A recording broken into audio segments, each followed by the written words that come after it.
Hola, buenas noches. Gracias por conectarse. Pues ya es jueves, ya la semana fue avanzando. Hoy les traemos un tema hermosísimo que se llama La alegría y la belleza del ministerio. Pues hoy me voy a encargar de presumir a uno de nuestros catequistas varón. Tenemos dos en la catequesis. Él es coordinador en San Juan Pablo II, se llama Carlos y estoy muy orgullosa por el trabajo que presenta hoy y que él preparó. Comenzamos. La alegría y la belleza del ministerio. Vamos a iniciar con una recapitulación sobre el tema y concepto de sinodal en el contexto de catequesis. Primeramente, en su componente ético, la sinodalidad es ante todo actitud y mencionaremos dos actitudes básicas: consular y delegar. Esta sinodalidad es traducida en actitudes. En el componente teológico, eclesial, la sinodalidad no es una estrategia, es parte de la identidad de la Iglesia, de su ser y hacer. En el componente hermenéutico, la sinodalidad es marco interpretativo más adecuado para comprender tanto el ministerio jerárquico, el actuar pastoral y el sensus fideis, sentido de fe, del pueblo de Dios. Y por último, el componente pastoral catequético. Vivimos la catequesis a través de organismos sinodales en diferentes niveles y también se requiere la sinodalidad en la formación, en la organización y en la metodología. Vamos a tomar en cuenta estas implicaciones que vivimos, que son 4 dimensiones: la Iglesia universal, la Iglesia local, la Iglesia regional, y también hay que tener presente la realidad del desborde, aquello que ha salido de control y que no estaba previsto. La sinodalidad responde entonces al gran desafío de ir al encuentro de hombres y mujeres y presentar el reino de Dios. La Iglesia misma, si no es sinodal, no viene de Dios, ni lleva a Dios. Por el contrario, si la Iglesia es sinodal, es decir, se convierte todos los días al Señor, con la escucha de su palabra, entonces actualiza efectiva la misión de Jesús. Es buscar todos, escuchar, anunciar el reino, discernir y hacer la voluntad divina. Una catequesis que se abre a Dios y abre al hombre la savia que dinamiza la sinodalidad a los catequistas para realizar su misión, estriba fundamentalmente en su formación.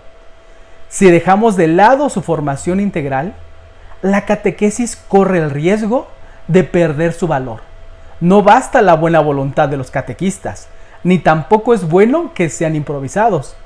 Es necesario que los catequistas sean formados. Ahora bien, la formación debe de ser en el seguimiento de Jesús. ¿Por qué? Porque vive de las bienaventuranzas. Aprende a tener sus mismos sentimientos. Es samaritana. Está en actitud de escucha y oración con la palabra de Dios. Toma en cuenta a la comunidad y a la familia.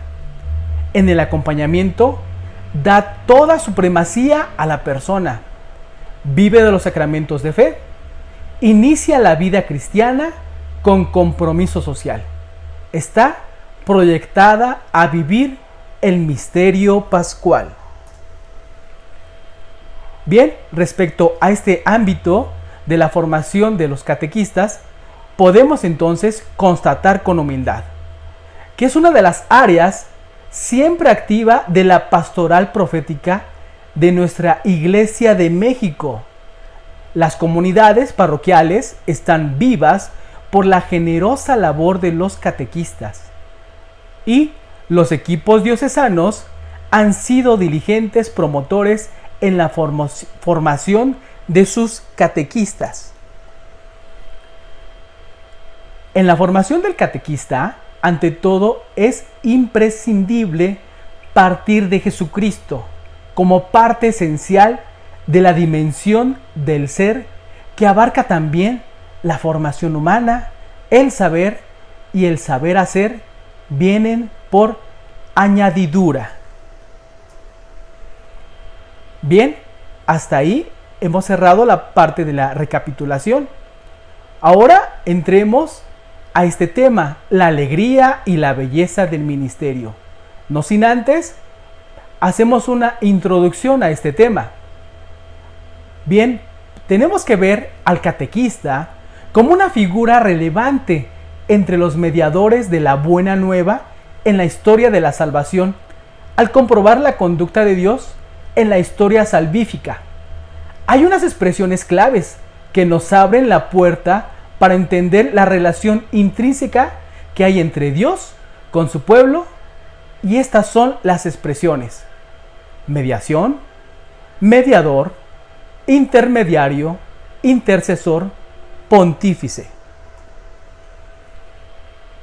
Bien, la mediación conecta existencialmente a Dios con el pueblo hasta hacerlos interdependientes para edificar juntos la historia llamada de salvación.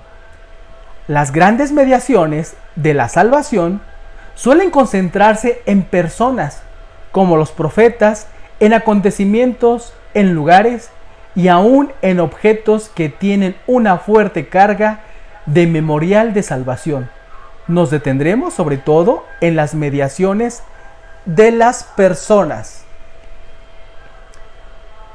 Ahora bien, entonces, en diferentes épocas de la vida del pueblo de Dios, sobre todo en el Viejo Testamento, surgen mediadores con diferentes nombres y encomiendas particulares. Por ejemplo, los patriarcas, los jueces, los legisladores, los guías espirituales, los líderes libertadores, los conductores, los sacerdotes, los reyes, los escribas, los profetas, los intérpretes, los pontífices, los personajes especiales que Dios elige para una encomienda especial. Y entre todos ellos están los sabios. Bien, cada uno de estos tiene un cometido particular de parte de Dios y de cara al pueblo. Según su llamado y su carisma, asumen su tarea en sus propias circunstancias históricas. Sin embargo, todos tienen un común denominador: salvaguardar el proyecto de Dios y la dignidad de sus hijos e hijas. Esta es la esencia de la conducta de Dios. A eso hoy solemos llamarle ministerios. Todas las mediaciones antiguas culminan en la persona de Jesús, que concentra en el anuncio del reino de Dios, palabra y hechos, la gran mediación y la relación definitiva del Señor con su pueblo y con la humanidad entera. Ahora bien, Cristo es el único mediador de una alianza nueva y definitiva, porque Él es ayer, hoy y siempre. Esta mediación definitiva de Cristo tiene un fundamento en los 5 títulos teológicos que solo a Jesús le pertenecen, y son estos: Hijo de Dios, Hijo del Hombre, Mesías, Salvador y Señor. Por lo tanto, entonces, la Iglesia de sus inicios se consideró a sí misma como una institución dotada de mediaciones esenciales de la gracia de Dios. En la historia de los hombres, la palabra profética, los sacramentos, como acontecimientos de salvación, los diversos ministerios otorgados por el Espíritu a las comunidades, la experiencia de Dios, el testimonio y los hechos de la historia cotidiana interpretada con esperanza escatológica. Estas son algunas de las principales mediaciones privilegiadas para restaurar el mundo nuevo y a la nueva humanidad. Hasta aquí hemos concluido con la introducción. Pasemos a este otro punto.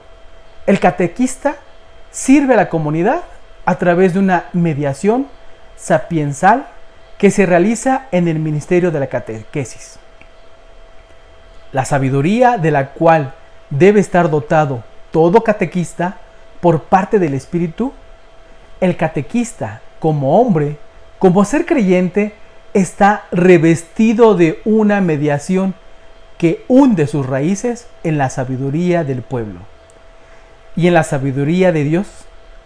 Esta sabiduría lo habilita para acompañar a sus hermanos a través de un ministerio sapiensal que el Señor otorga diferentes carismas, pero concede a unos el Espíritu para que hablen con sabiduría.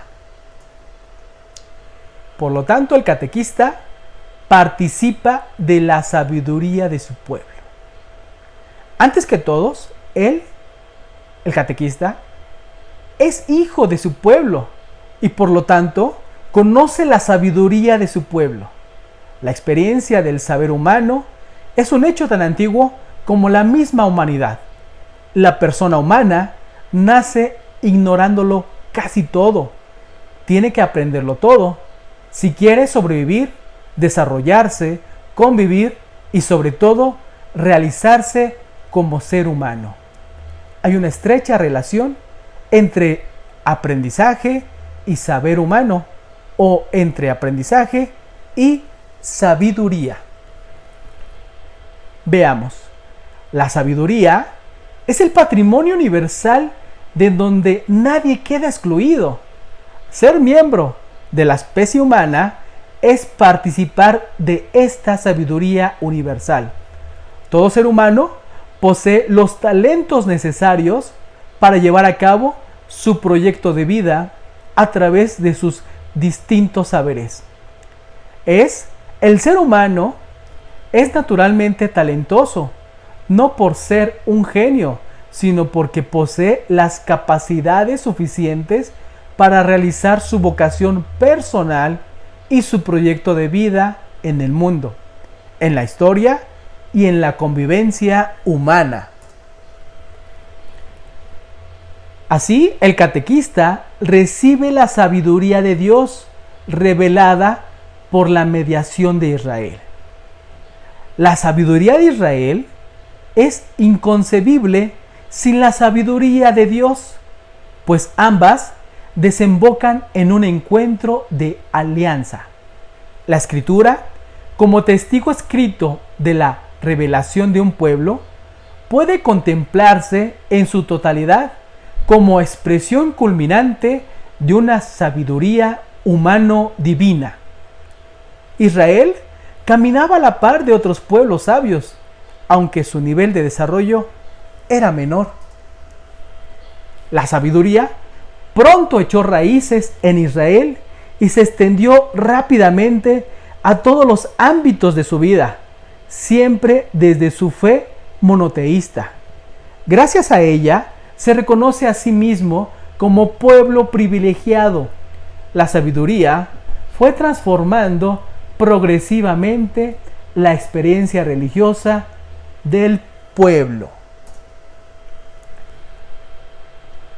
Ahora bien, los libros sapiensales son testigos de la altura y sublimidad a las que llegó un pueblo que hizo de la sabiduría una piedra angular de su fe.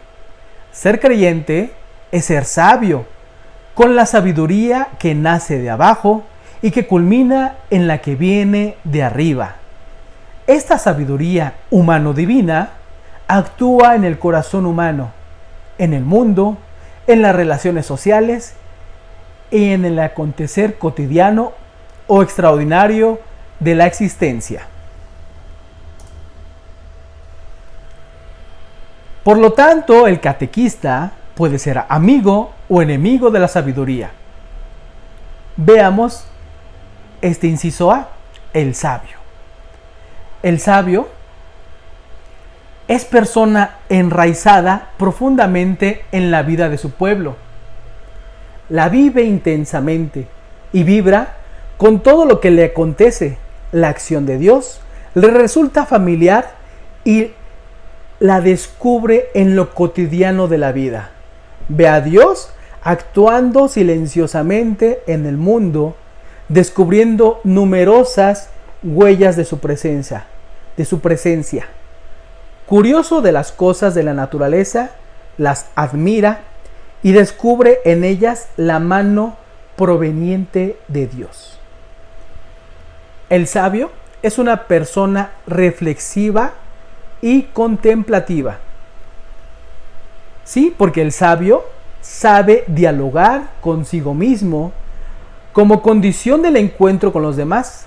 Mira al mundo, la historia y las personas con mirada serena, lúcida y confiada, sin angustias que le roben la paz interior. El catequista puede ser entonces, quedamos en ser amigo o enemigo de la sabiduría. Continuamos. Sabe mucho de lo que ocurre en el corazón humano. ¿Por qué? Porque es muy sensible a su grandeza y a su miseria. Conoce sus debilidades, sus traiciones, su soledad, su angustia y su desconcierto frente al mal, el dolor, el absurdo y la muerte. Sufre por no tener respuesta pronta ni clara a las grandes contradicciones, como el hecho de que Dios premia en ocasiones a los malos y permite el sufrimiento de los buenos, pero no renuncia, sin embargo, a sus esperanzas y a sus aspiraciones, hace el bien, no pierde el significado de su vida. El sabio es inquieto ante un Dios que le parece inabarcable e incomprensible y sin embargo cercano. Para él, es la razón de su existencia y la fuente de su vida y de su ser. Desde su situación humana, contempla a Dios como su gran interlocutor que lo llama a la intimidad para realizar un proyecto de vida personal en alianza con Él. El sabio es un hombre o mujer de juicio certero que escudriña la historia desde la mirada de Dios. No pierde fácilmente la cabeza ante la oscuridad de los acontecimientos ni ante el silencio de Dios. A cada cosa le da su tiempo. Sabe aguardar en la esperanza la hora de Dios, buscando con perseverancia el camino del Dios de la vida.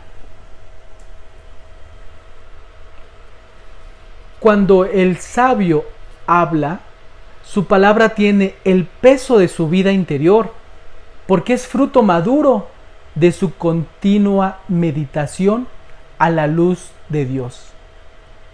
Por eso sus palabras son portadoras de sabiduría.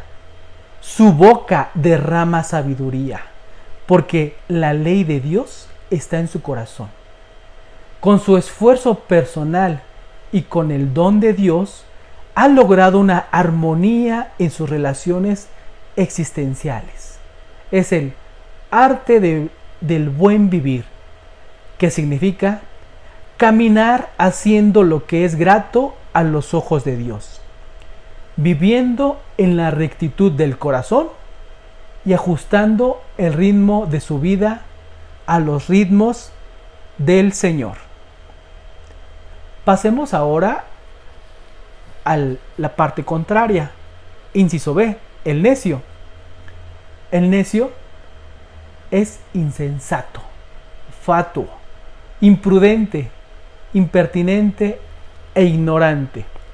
Es un egoísta, preocupado solo de sí mismo. Es superficial mediocre y mezquino ante Dios, los hermanos, el mundo y la historia. Hombre de mirada miope y de corazón estrecho. Es duro de oídos y de mirada corta, pues viendo no ve y oyendo no entiende. El necio va siempre deprisa por la vida, sin darse tiempo para detenerse a contemplar. ¿Por qué? Porque no está dispuesto a que le hagan perder su tiempo, porque está lleno de ocupaciones importantes. El necio solo reacciona cuando hay de por medio ventaja, prestigio o ganancia. Es fundamentalmente hombre interesado. Desconoce por completo el sentido de la gratitud. Hombre autosuficiente, arrogante e insolente. El necio expresa su verdad como si fuera la verdad absoluta que todos deben acatar. Su palabra es monólogo, nunca diálogo interior, ni menos diálogo con Dios o con los otros. Habla para halagarse a sí mismo. El necio no cree en las posibilidades de cambio porque es enemigo declarado de la esperanza, ya que a menudo ve la vida como un absurdo, solo porque no logra entenderla ni encuadrarla en sus mezquinos proyectos personales. El necio, para él, Dios no es el misterio inabarcable que supera sus cortas esperanzas humanas, sino un sedante o solución de los problemas inmediatos. No es la sorpresa cotidiana de la existencia, sino aquel con quien hay que negociar astutamente. Entonces el necio, no contento con encerrarse en su propia soledad, el necio a menudo estropea el camino de los otros, contagiándolos con su necedad y su ambición, por querer ser el centro de la existencia. Tan detestable es la necedad del hombre a los ojos de Dios, que el libro santo no duda en declarar: el luto de un difunto dura 7 días, el de un necio toda la vida. No hables mucho con el insensato, ni te juntes con el necio. Guárdate de él, no sea que tropieces y te salpiques cuando se sacude. Apártate de él y estarás tranquilo, y no te irritará su locura. ¿Qué hay más pesado que el plomo? ¿Cómo se llama? Necio. Arena, sal, una bola de hierro se soportan mejor que un insensato. Bien, vamos a continuar. Ahora el catequista tenemos que verlo como un fiel seguidor de Jesús, esplendor y culmen de la sabiduría de Dios, para edificar a la comunidad con un ministerio catequético sapiensal. Pues bien, a través de una lectura contemplativa, el catequista se puede acercar a muchos rasgos del ministerio sapiensal de Jesús, que nos revela en formas reconocibles en su personalidad y en su ministerio humano divino. Por su parte, San Pablo enseña que los creyentes encontramos en Cristo la sabiduría y la fuerza de Dios. Las llama locura y debilidad. Pero es locura de Dios, es más sabia que la sabiduría humana, y esa debilidad de Dios es más fuerte que la fuerza de los hombres. Hermanos, miren a quienes llamó Dios. Tradicionalmente, lo profético, lo real y lo sacerdotal se ha presentado como las dimensiones principales que expresan el ministerio del catequista en la comunidad, pero junto a ellas Esta dimensión sapiensal, es decir, la de aquellas personas expertas en descubrir lo que es grato a los ojos de Dios. Hagamos esta pregunta: ¿cuáles podrían ser los signos de la sabiduría del catequista en el ejercicio de su ministerio? El catequista sabio reconoce sus propios límites humanos. ¿Por qué? Porque un catequista sabio es consciente de los límites que lo enfrentan en su condición de criatura humana. Acepta con humildad que no le puede todo. Es solidario con todos los llamados al encuentro con la sabiduría que rescata al hombre de su indigencia radical y de la ignorancia que lo hace víctima de los misterios que lo rodean cotidianamente. Reconoce humildemente su condición de criatura limitada. Es el primer acto para llenarse de la sabiduría de Dios. Número 2. El catequista sabio respeta los derechos de Dios en la vida del pueblo. Veamos. La comunidad es un recinto sagrado y sacramento histórico del misterio del Dios trinitario. El servicio sapiensal a ella se produce cuando el catequista le abre caminos para su crecimiento según el proyecto de Dios. Este es un signo claro de quien sirve con sabiduría. Pone la mesa del banquete de la sabiduría de Dios para que la comunidad entre en comunión con Él y los hermanos. El catequista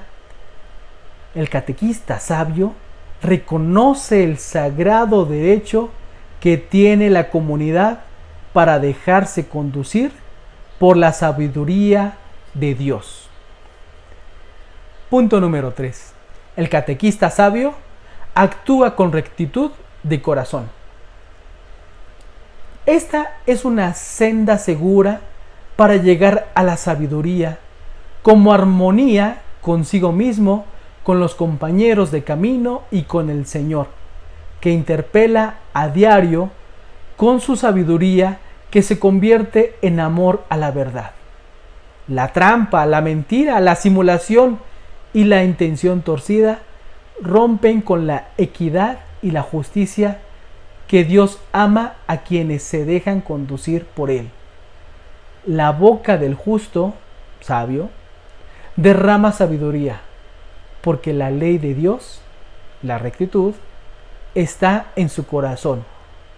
Así bien, el catequista sabio es persona que habla con palabras rectas y sinceras, que nunca traicionan lo que es esencial para Dios y los hermanos. Punto número 4. El catequista sabio vive su ministerio acompañándolo de una crítica profética.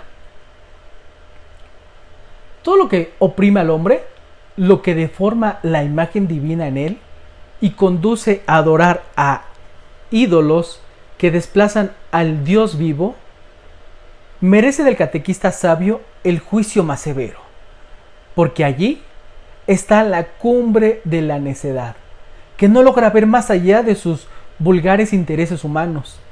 La crítica profética del catequista no es amargura, resentimiento o ambición de poder. Es más bien la palabra de la sensatez, de la prudencia y la cordura que nacen de la palabra de Dios y del Espíritu, que lo impulsa por los caminos de la justicia para defenderlos y proponerlos como un proyecto de vida construido sobre el testimonio del Evangelio. Punto número 5. El catequista sabio actúa con una firmeza clara, unida a una misericordia sin medida. Expliquemos. La sabiduría del catequista está dotada de una firmeza ausente de toda opresión y de una misericordia auténtica, que no es lo mismo que la debilidad. Las componendas y las complicidades.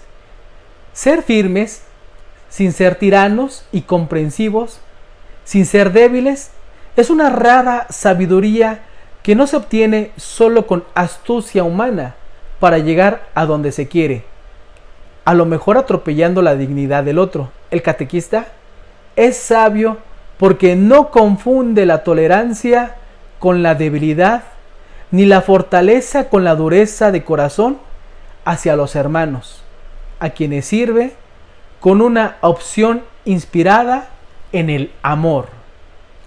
Punto número 6. El catequista sabio es un creyente enraizado en una esperanza inagotable. Pongamos atención. Todo catequista experimentado o inexperto sabe lo que significa tener que enfrentar situaciones y personas que se resisten al cambio, con lo cual se sienten desalentados. Saben también de la lentitud con que se avanza, de los esfuerzos modestos y de los medios pequeños con que cuenta. Hay aparentes o reales fracasos que lo lastiman. Muchos no entienden su ministerio y hasta lo menosprecian. Hay que volver a comenzar con una energía espiritual generadora de esperanza, capaz de nutrir su fidelidad y su fortaleza. Sabe que el reino de Dios todavía hoy es pequeña semilla que crece para convertirse en árbol bien constituido. Por eso, el catequista vive como hombre o mujer de esperanza inquebrantable, edificando el reino a través de su ministerio lleno de sabiduría. Punto número 7. El catequista sabio es un testigo del misterio de un Dios que quiere tenerlo muy cerca de él. Pues bien, la sabiduría del catequista se sostiene en su experiencia personal de Dios y en la seguridad de una presencia que lo rodea por todas partes. Ello lo habilita para la contemplación, que es el principio fundamental de toda catequesis. La dimensión contemplativa de la catequesis hace que el catequista viva con una apertura existencial de su ser al infinito del misterio de Dios, que colma y sobrepasa todas las expectativas humanas. Toda catequesis pasa necesariamente por la contemplación del catequista como experiencia de comunión y camino de identificación con los proyectos de Dios, a cuyo servicio Él vive. Punto número 8. Y último, el catequista sabio es el que aprende su sabiduría en la escuela del Espíritu. Esto significa que el catequista está dispuesto a recibir ojos para ver y oídos para entender. Que el Espíritu del Señor actúa sin cesar con su lógica sapiensal en la historia, en la comunidad creyente, en el interior del mismo catequista, en las contradicciones de la existencia, en los miedos y en los conflictos de nuestra iglesia, en las luchas, tensiones y expectativas de toda clase. Bien, pasemos ahora a este punto, la formación del perfil de un catequista sapiensal. Y se lanza la pregunta, ¿cómo sería la formación del perfil del catequista lleno de sabiduría?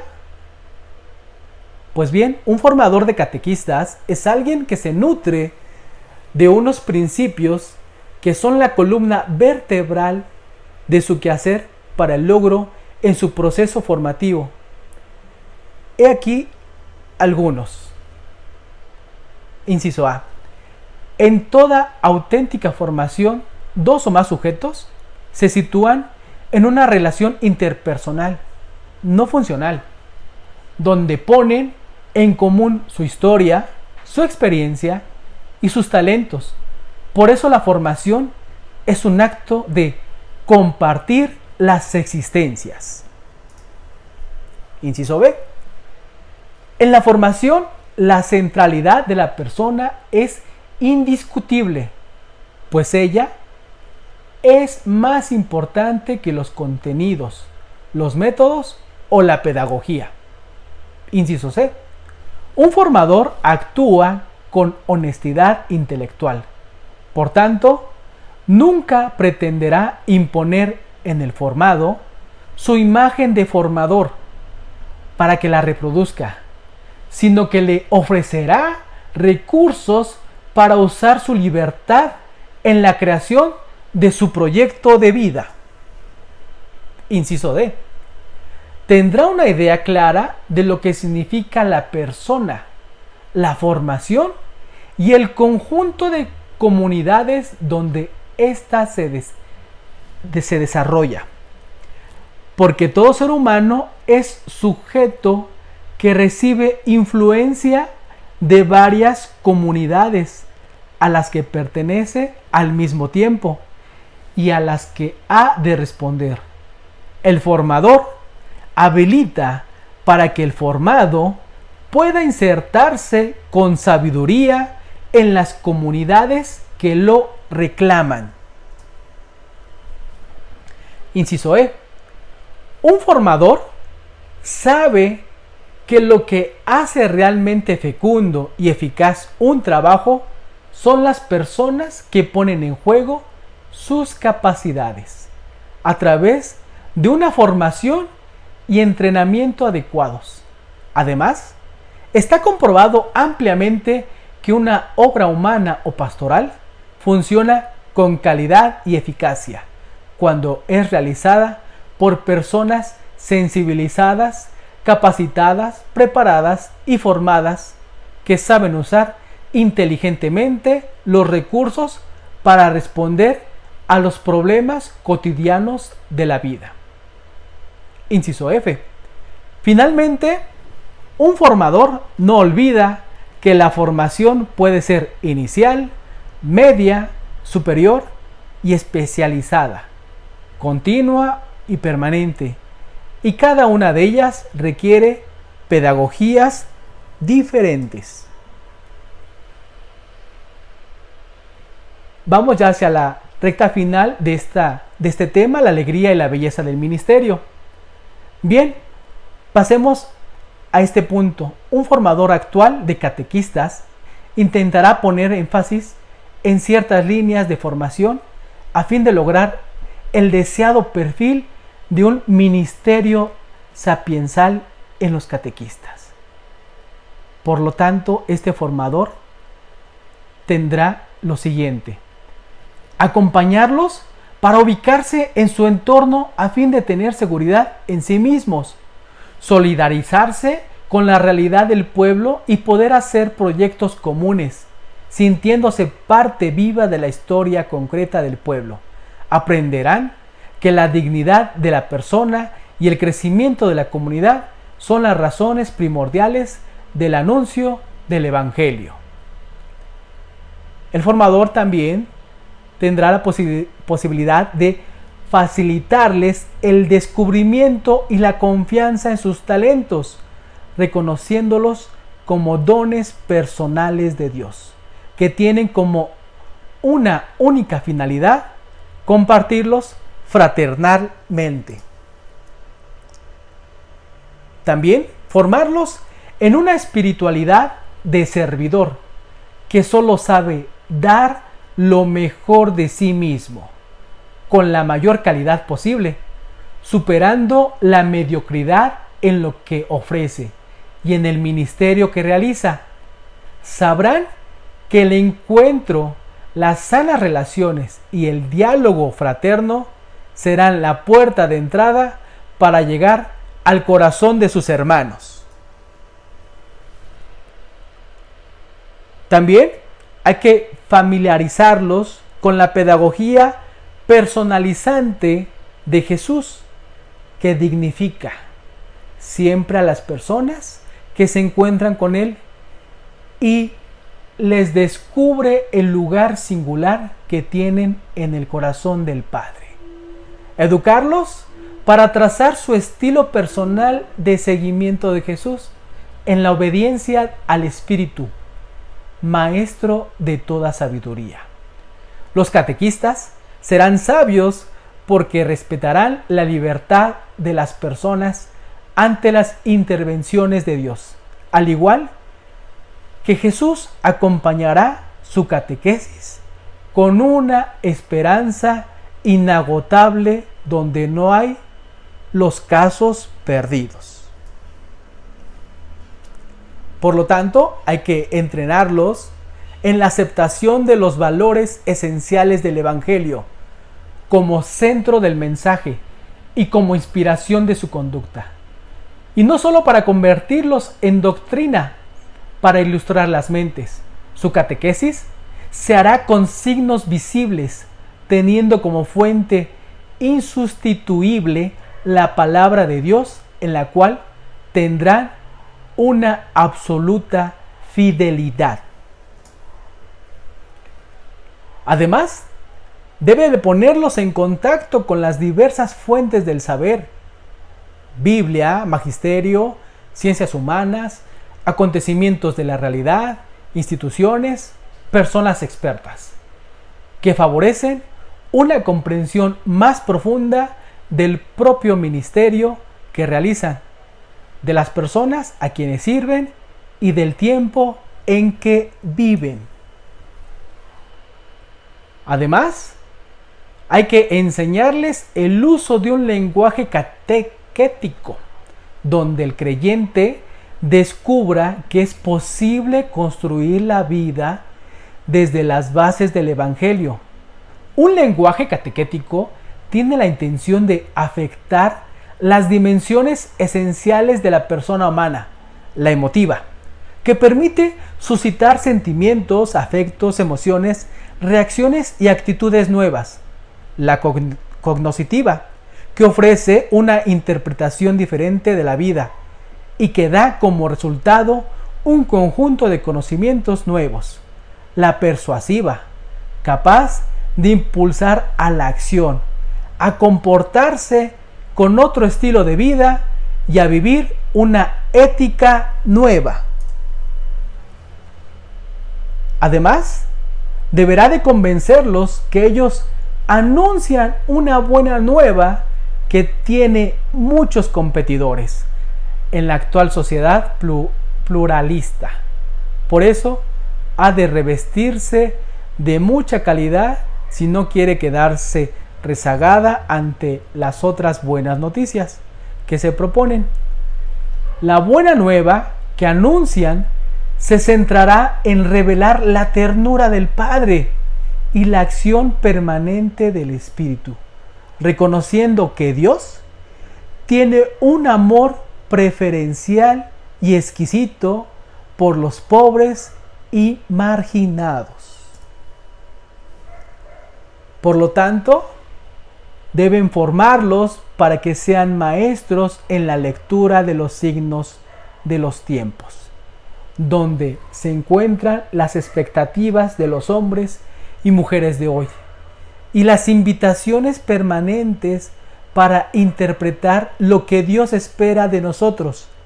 Ello los llevará a entrenarse continuamente en la contemplación y el discernimiento, practicando la oración en todas sus formas, personal, comunitaria, litúrgica, por ser la fuerza del hombre y la debilidad de Dios. Educarlos como catequistas que sirvan a comunidades creyentes para hacer de ellas comunidades creíbles, para lo cual los catequistas intentarán hacer de cada persona un creyente, de cada creyente un discípulo y de cada discípulo un testigo creíble del Evangelio. Bien, para cerrar, planteamos la siguiente pregunta. ¿De dónde provenía esta sabiduría que expresaban en su fiel seguimiento de Jesús como modelo absoluto y criterio supremo de su ministerio sapiencial de catequistas? Vamos a ver punto por punto.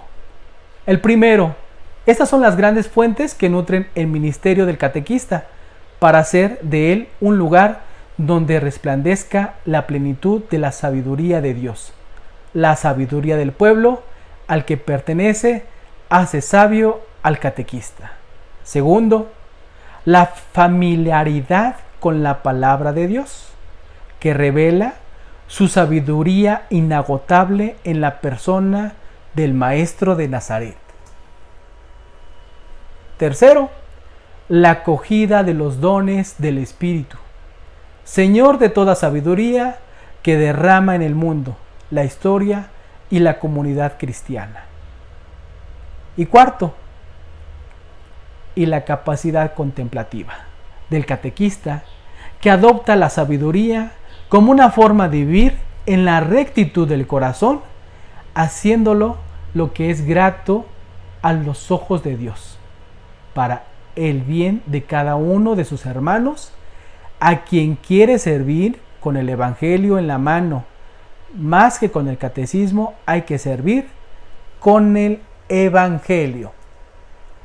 Gracias, buenas noches por habernos acompañado el día de hoy. Pues bien, como vieron, hoy es un tema muy rico, ya para los que somos catequistas. Los invito a que volvamos a repetirlo, es muchísimo contenido. Yo felicito muchísimo a Carlos. Catequistas, anímense, varones, vean nada más el potencial que hay en ellos. Nos dejaste una riqueza, Carlos, hoy. Este tema pues lo tendremos que ver y otra vez ver todos los catequistas, porque si bien nos deja una enseñanza, el padre Merlos, que es quien nos impartió este tema, es un hombre sabio, y pues si bien nos da a elegir hoy, ¿quieres ser un catequista sabio o quieres ser un catequista necio? Pues gracias por darle like, por sus comentarios, y los esperamos mañana. Gracias.